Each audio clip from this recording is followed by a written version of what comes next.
Nanti setelah masuk sekolah di sekolah rakyat, saya akan tekuni mata pelajaran bahasa Indonesia yang lebih jauh, dan juga saya juga bisa umum di tempat umum dengan bahasa yang lebih baik dan benar. Karena cita-cita saya ingin menjadi suster.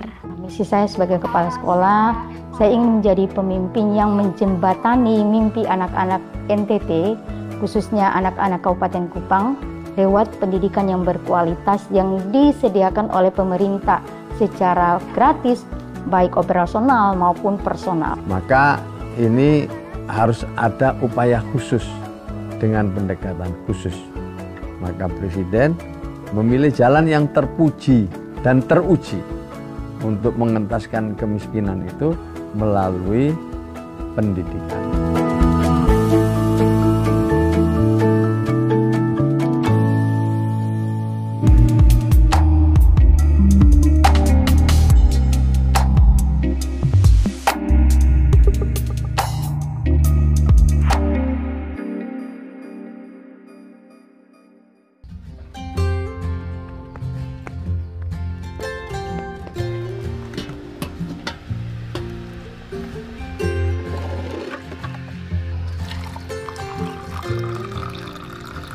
Sebentar, kopi masih buat.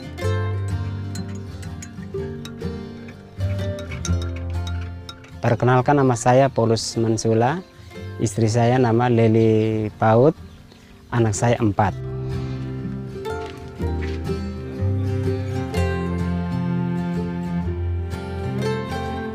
Minum sudah, bukan mau jalan jual ikan di pasar. Pekerjaan saya petani. Kalau musim sawah saya di sawah, musim jagung ya di kebun. Saat setelah habis panen pasti jual ikan.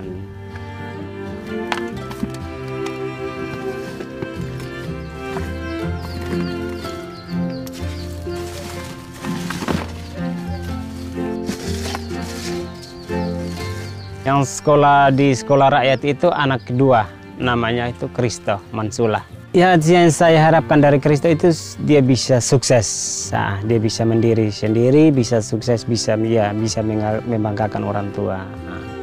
Itu saya harapkan dari Kristo.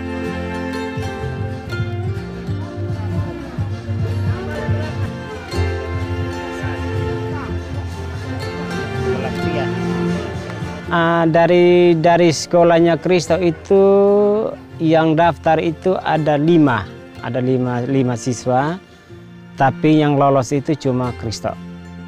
Saat hajar dia hanya 1 siswa saja yang lolos untuk sekolah rakyat ini.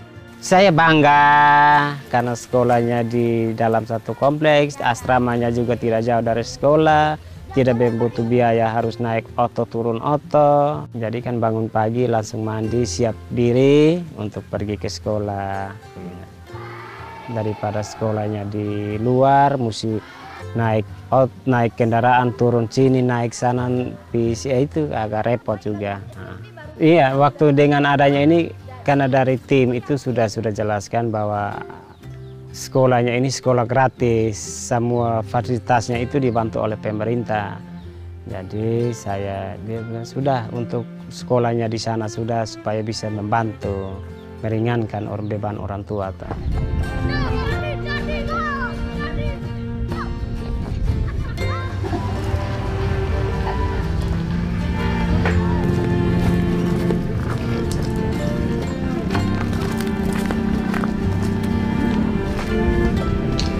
Cita-cita saya adalah menjadi seorang pendeta, dan ada satu ayat yang saya sukai, yaitu Yohanes 3 ayat 16 yang berbunyi, "Karena begitu besar kasih Allah akan dunia ini, sehingga Ia telah mengaruniakan Anak yang tunggal, supaya setiap orang yang percaya kepadanya tidak binasa, melainkan beroleh hidup yang kekal."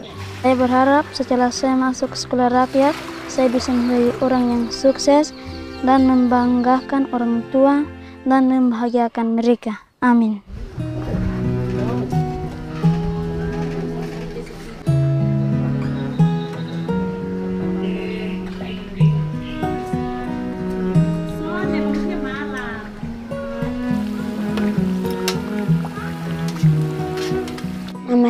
Irene Patricia Monemnasi, usia saya 11 tahun. Saya baru lulus kemarin dari SDK Santo Yosep 5 Kuaputo.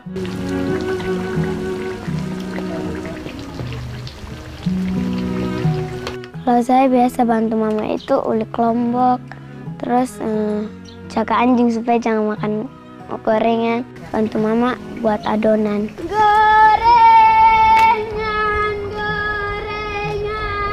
Saya jual, saya bersama dengan saya punya kakak Tilo.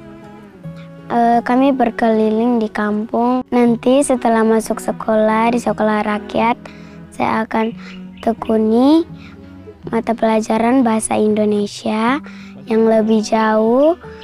Dan juga saya juga bisa umum di tempat umum dengan bahasa yang lebih baik dan benar. Karena cita-cita saya ingin menjadi suster.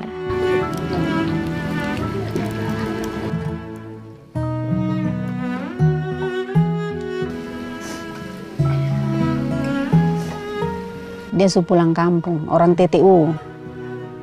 Sudah pulang kampung dari tahun 2020. Sebelum itu juga 5 tahun sebelumnya itu dia sudah tidak bertanggung jawab lagi, saya urus anak-anak sendiri. Itu biasa tantangan itu ekonomi. Jadi dari anak pertama itu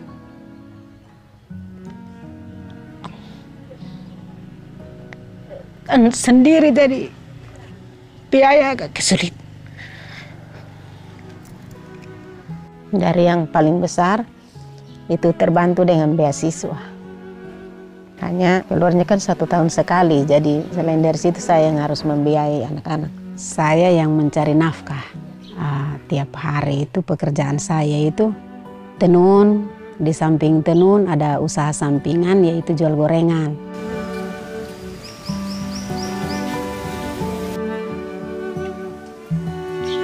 Mama, ini benar. Sudah? Sudah. Terima kasih banyak ya. Sama-sama. Bilang iya, anak. Dari sekolah SDK Santo Yosep Kuaputo ini ada 5 orang anak. Jadi 1 diantaranya Irene. Jadi dari Pak bilang kami siapkan di sana fasilitas untuk tinggal di asrama. Dan semua biaya sekolah rakyat itu dibiayai oleh pemerintah. Jadi Sepung Nona dengan senang hati dia terima. Saya memang berat karena bungsu. Tapi melihat kembali ekonomi, saya bilang biar dia masuk untuk membantu saya meringankan beban di rumah. Mama, Oto sudah datang.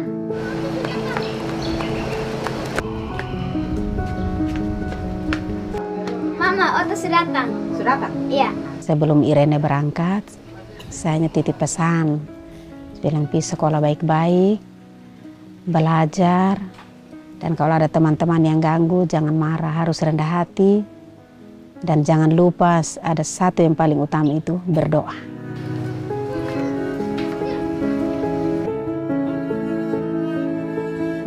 Mama bilang sekolah baik-baik. Supaya bisa mandiri. Supaya bisa sukses mama. Supaya kau jangan susah lah begini. Sampaikan ke mama supaya mama tetap sabar. Mama tunjuk ke negara supaya bisa angkat mama pun daraja, ya? Walaupun kau jauh dari mama, mama tetap sabar. Dukung kami dalam sekolah supaya kami bisa kerja dengan baik. Bisa kasih sukses mama maupun kau susah tapi tetap berusaha.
Sentra Eva atau Kupang ini kan merupakan perpanjangan tangan Kementerian Sosial, spesifik di bawah Dirjen Rehabilitasi Sosial untuk memberikan layanan masyarakat bagi masyarakat di Provinsi Nusa Tenggara Timur. Dan di dalam proses rekrutmen siswa, kami berangkat dari data tunggal sosial ekonomi nasional (DTSN) yang kami peroleh dari Pusdatin Kementerian Sosial, dan sumber awalnya adalah BPS.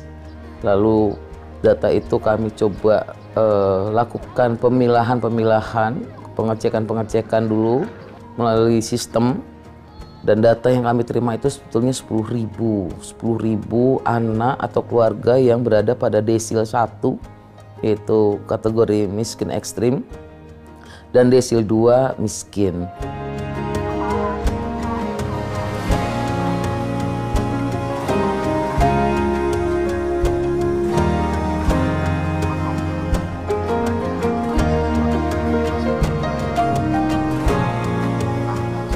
Saya sebagai kepala sekolah, saya ingin menjadi pemimpin yang menjembatani mimpi anak-anak NTT, khususnya anak-anak Kabupaten Kupang, lewat pendidikan yang berkualitas yang disediakan oleh pemerintah secara gratis, baik operasional maupun personal. Jadi saya sudah mengikuti retret bersama 52 orang lainnya se-Indonesia dari tanggal 16 sampai dengan 20 Juni 2025 yang lalu. Ada berbagai materi yang kami peroleh di sana ya, termasuk kedisiplinan, bela negara. Nah, hal-hal seperti ini sangat penting untuk kami sebagai pimpinan mendisiplinkan diri terlebih dahulu agar kami mampu untuk mendisiplinkan guru, tenaga kependidikan, dan juga tenaga lainnya yang seperti wali asuh, wali asrama, baru nanti dilanjutkan kepada para siswa. Nah, kalau kedisiplinan ini sudah terbentuk di kami sebagai pimpinan, maka untuk ke siswa pasti akan lebih mudah.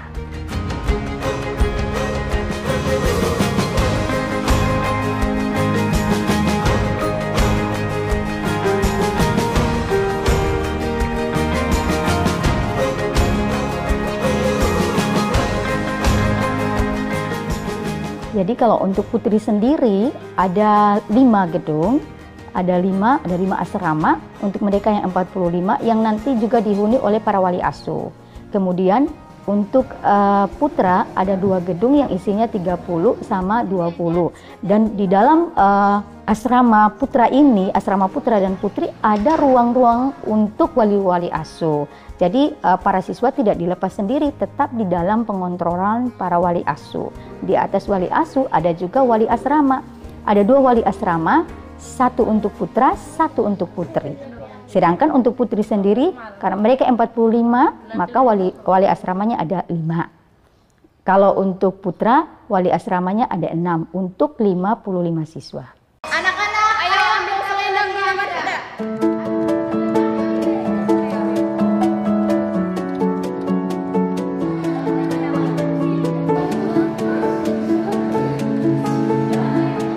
Setelah jam pembelajaran, mereka istirahat. Nanti mereka ada lagi kegiatan-kegiatan lainnya. Nah, ada kegiatan keterampilan. Mereka ada kegiatan yang melibatkan potensi minat dan bakat anak. Nah, minat dan bakat anak ini sudah kami petakan sejak mereka awal masuk. Jadi lewat perbincangan, lewat kuis, kami tahu, oh anak ini memiliki potensi apa, menari, menyanyi, bahasa, dan lain-lain. Nah, potensi-potensi ini ya akan kami maksimalkan pada kegiatan-kegiatan ekstrakurikuler dan lain-lain.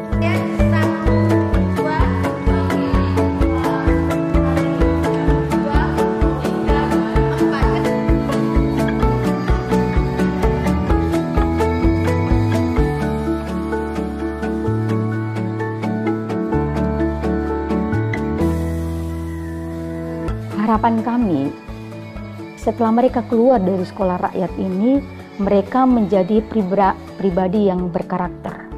Karena kalau cerdas, di luar sana banyak orang cerdas. Setidaknya memiliki karakter yang kuat, karakter yang tangguh, punya daya saing dengan masyarakat di luar sana.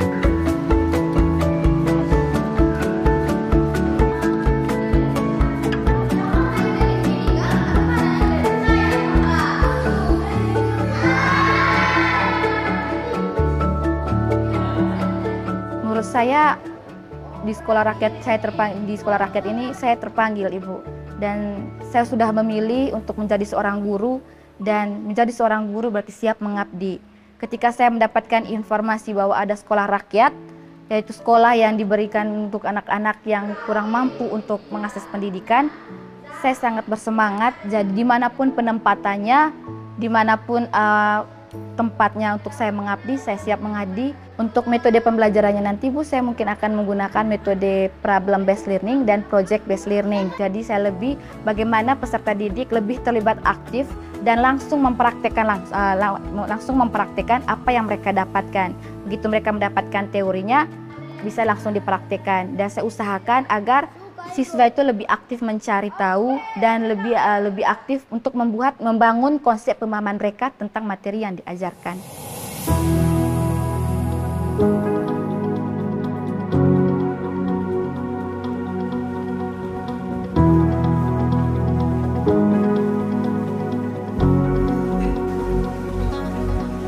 Jadi memang pertama kali sekolah rakyat ini disampaikan atau diprogramkan oleh pemerintah pusat dalam Pak Presiden. Kami Kabupaten Kupang itu sangat antusias merespon akan program ini. Nah, di Kabupaten Kupang itu yang terdata itu ada 11.628 anak-anak yang tidak sekolah. Yang memang tidak sekolah sama sekali itu ada di angka 8.000-an, 8.700-an. Sedangkan yang drop out ya itu ada 1.400-an, dan yang tidak lulus atau tidak melanjutkan itu ada 1.500-an. Nah, untuk itu kita juga karena melihat bahwa ini menjadi sesuatu yang sangat penting untuk dicari solusi di dalam penyelesaian ini, maka sebagai Bupati Kupang telah mengeluarkan peraturan bupati untuk penanganan masalah ini supaya agar apa? Agar anak-anak ini bisa kembali bersekolah dengan keberadaan sekolah rakyat ini.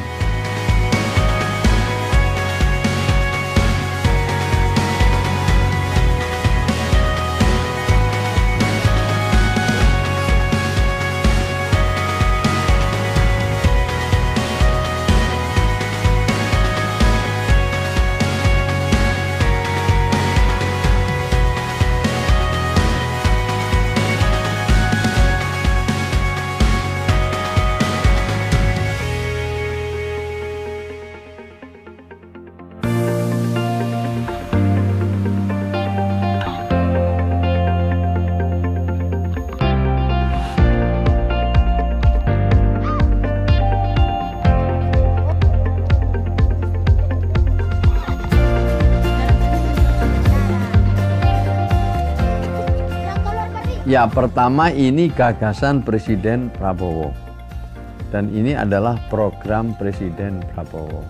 Kami bersama kementerian yang lain ini berusaha menerjemahkan apa yang menjadi gagasan Presiden itu melalui Inpres nomor 8 tahun 2025. Dalam pemahaman kami, apa yang digagas oleh Bapak Presiden Prabowo ini melihat beberapa hal. Saya lihat dari beberapa sisi ya.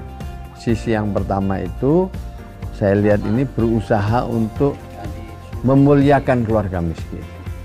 Mereka yang tersisihkan, mereka yang tertinggal, mereka yang tidak terbawa dalam proses resmi pembangunan kita. Dua, juga mereka putra-putrinya tidak mendapat dukungan lingkungan yang berkualitas agar mereka bisa belajar dengan baik. Data menunjukkan bahwa 60% lebih keluarga miskin itu kemudian diteruskan kepada putra-putrinya. 64%. Ada juga yang kemudian naik kelas, berhasil, ada. Tetapi 60% lebih itu putra-putrinya juga ikut miskin. Maka ini harus ada upaya khusus dengan pendekatan khusus. Maka Presiden memilih jalan yang terpuji dan teruji untuk mengentaskan kemiskinan itu melalui pendidikan.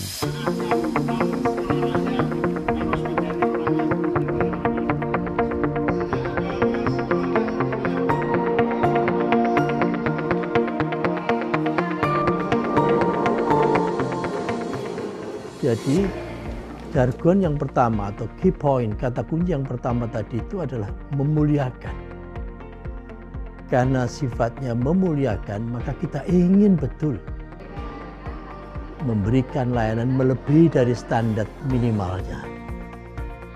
Dari situlah maka mereka tidak cukup sekolah seperti sekolah biasa, sekolah reguler.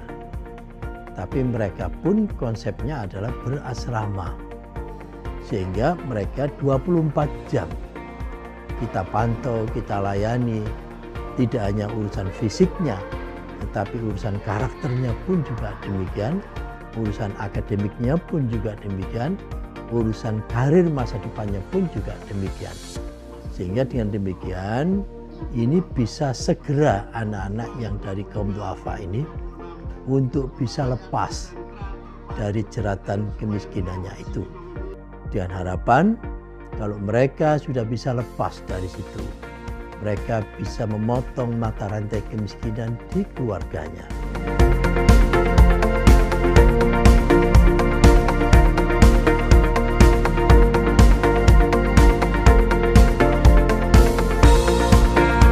Yang jelas, mereka harus kita berikan harapan besar. Karena yang tersisa dari orang miskin, harta satu-satunya yang tersisa dari orang miskin, yaitu asa. Jangan biarkan asa sebagai satu-satunya tadi itu putus, menjadi putus asa. Oleh karena itu kita bangkitkan self-confidence mereka. Kita bangkitkan social cohesive mereka. Kita bangkitkan empati sosial mereka. Sehingga mereka itu nanti, meskipun sekarang berat, iya, tetapi harapan ke depan jauh lebih dahsyat.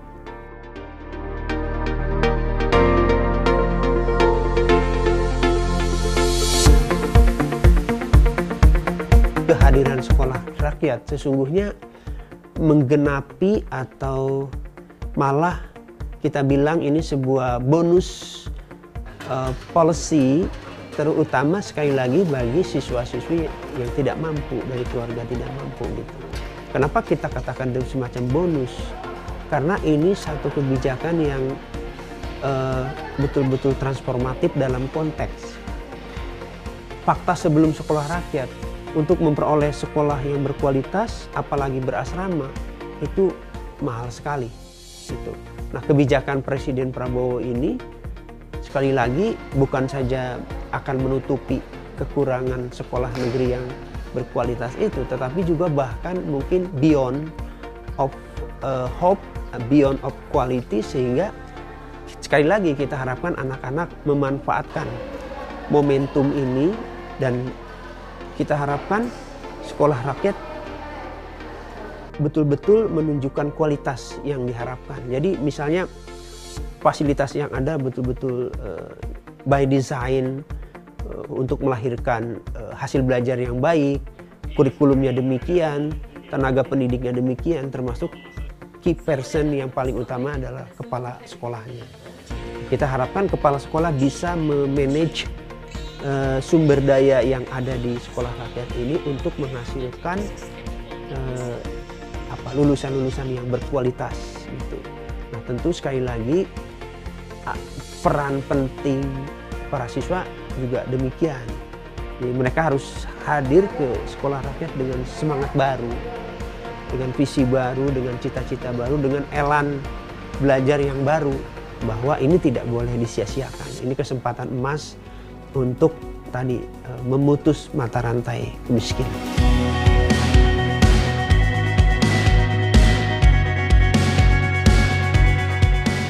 Kalau ini menuju Indonesia Emas tahun 2045 kan 20 tahun lagi.